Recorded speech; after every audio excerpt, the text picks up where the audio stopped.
Scarlett pressed her Louboutin-clad foot harder to the gas pedal as she passed the Cincinnati 10-mile sign on the interstate. She'd been on the road for over 36 hours, and she was ready to get somewhere far more comfortable. However, aside from a few rare assholes, the drive was relatively peaceful. The most recent annoyance was only 20 minutes before.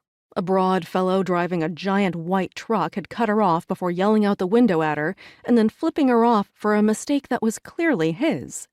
It had occurred to her that she could easily put him in his place, either right there or by following him to wherever he was going to do it there, but she decided to let him go.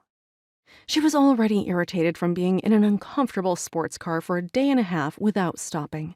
The last thing she needed was to kill him, destroy his vehicle, and possibly decimate a large chunk of the highway because she'd lost her temper as well as control over her powers.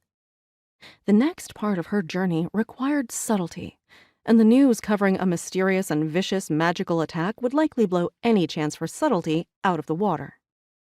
Charlotte Weaver can't know I'm coming. Not until I know what I'm up against.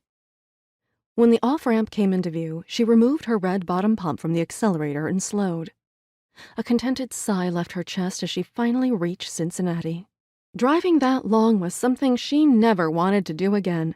However, as old as she was, she'd long since evolved past the need for sleep.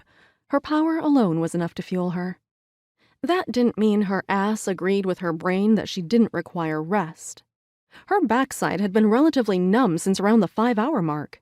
Nearing the 12-hour mark, she no longer felt anything, even with stops to stretch out and get blood flowing again. And since nothing helped to relieve her discomfort, Scarlett decided to tough it out and drive straight through without stopping except to refuel.